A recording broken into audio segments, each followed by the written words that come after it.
Hello guys, welcome to Canadian Pulse.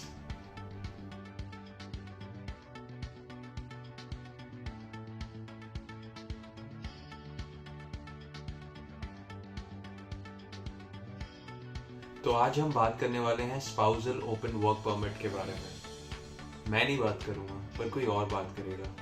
So now we are taking you to someone who is a regulated Canadian immigration consultant. उसका नाम है फरदीन सिद्दीकी। वो Canada में है पिछले 6 या 7 साल से ऑलमोस्ट, और he is helping people to come over to Canada not just with spousal open work permit but बहुत और तरीके से। बट इस वीडियो में हम spousal open work permit के बारे में बात करेंगे। तो चलिए फिर चलते हैं फरदीन के पास, देखते हैं कि उसका क्या कहना है।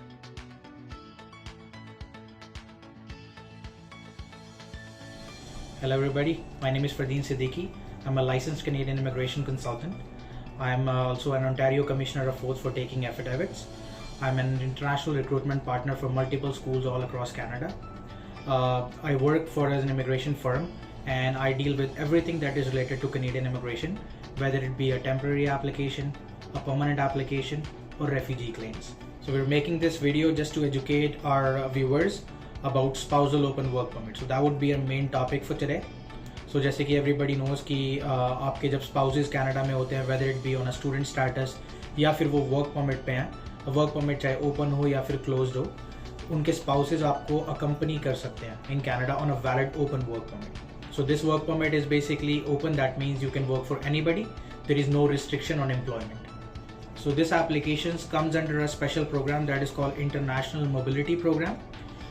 यूजली एक एप्लीकेशन जो होती है slightly complicated application immigration world में मानी जाती है, बिकॉज इसमें वेरियस डॉक्यूमेंट्स हमें अटैच करने पड़ते हैं एप्लीकेशन के साथ। ये documents they could be related to your relationship, it could be related to your previous immigration statuses in different countries, और आपका जो वर्क स्टेटस है in your current residence. So ये सारे डॉक्यूमेंट्स हमें इकट्ठे करने पड़ते हैं। ये सारे डॉक्यूमेंट्स डिफर करते हैं फ्रॉम क्लास टू क्लास कि आपका स्पाउस किस बेसिस पे है कनाडा में, वेदर ही और she is on a work permit और on a student status.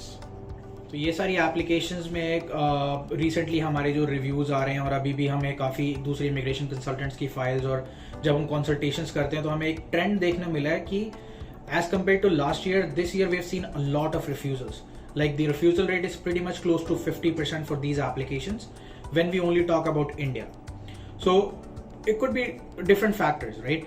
So the major factor that we have seen so far is a proof of relationship. A lot of times आप immigration officer को justify नहीं कर पाते हो कि how you are related to each other, how you communicate, आपका relationship कितना strong है. Because जब भी ये applications हम file करते हैं तो officer wants to make sure कि you're in a genuine relationship. It's not a marriage of convenience. That's what he looks at it. So इसके फेवर में हमें डिफरेंट डॉक्यूमेंट्स आपके लगाने पड़ते हैं जो आपकी रिलेशनशिप को सपोर्ट करते हैं। ऑन टॉप ऑफ दैट हमें डिफरेंट सबमिशन लेटर्स भी लगाने पड़ते हैं, जिससे हम ऑफिसर को आपकी सिचुएशन एक बेटर वे में एक्सप्लेन करते हैं। Because we have to understand this कि ऑफिसर के पास सिर्फ 2 से 3 मिनट होती हैं एक एप्लीकेशन पे डिसीजन देने की, एंड ये 2 से 3 मिनट आपकी जिंदगी डिसाइड करती है। So we want to make sure कि the application that is being represented in front of the officer is up to the mark and it also meets the requirement of international mobility program. तो जितने भी अभी तक refusals की recent consultations हुई हैं, एक चीज जो मुझे बड़ी कॉमन लगी है एवरी एप्लीकेशन में, that is lack of knowledge and poor documentation. हम लोगों को लगता है कि हम ज्यादा डॉक्यूमेंट्स लगाएंगे तो we overflow the application, like हम डॉक्यूमेंट्स उसको भर देते हैं और ऑफिसर को आधार कार्ड ये डिफरेंट डॉक्यूमेंट्स लगाते हैं which actually makes no sense and they're not even related to the application. वो नहीं करना हमें. We want to make sure that we are giving the documents to the point जो कि ऑफिसर को चाहिए in order to make a positive decision on your application. तो इन सब चीज़ों में हमारी एक्सपर्टीज काम आती है। Just because we been in this field for almost 5 years, हम इन एप्लीकेशन से we deal with them every day including refusals, and that's what our expertise is. So जब भी हमारे थ्रू कोई एप्लीकेशन जाती है, we do a deep analysis on this and आपकी एप्लीकेशन को पुराने केस लॉस से हम रिफ्लेक्ट करके कंपेयर करते हैं कि आपकी एप्लीकेशन में कितना वेट है, so that when it goes to the officer he has everything he needs to make a decision on it. As per immigration law, कोई भी बंदा बिना लाइसेंस के आपसे कोई फीस नहीं चार्ज कर सकता इमिग्रेशन की। That's what makes us special because we are licensed by Government of Canada. We can practice immigration law. We can represent you legally in front of CBSA as well as IRCC.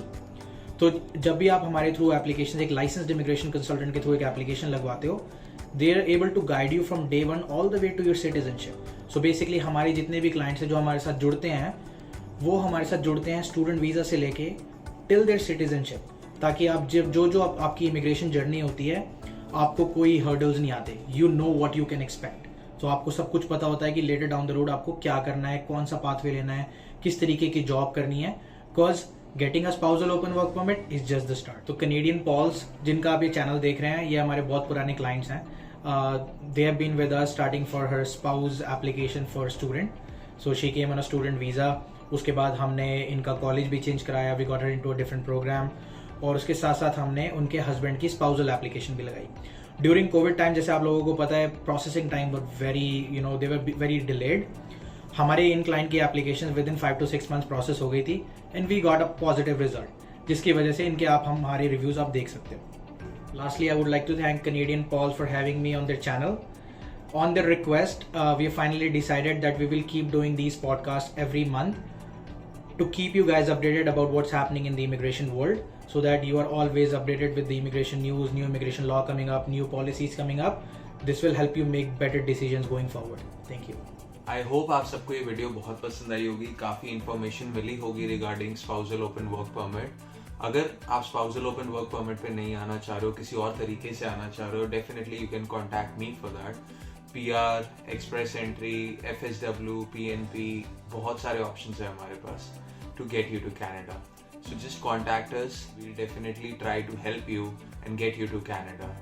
So Fardeen Siddiqui और Canadian Paul's collaborate कर रहे हैं साथ में and हम आपके लिए और भी वीडियोस लाते रहेंगे, पॉडकास्ट लाते रहेंगे. ऐसे आप भी हमें बताएं अगर आपके कोई क्वेश्चंस हैं. Just drop in a message on our YouTube comments और on Instagram and we'll get back to you as soon as possible. This is Canadian Paul signing off. See you all soon in the next video.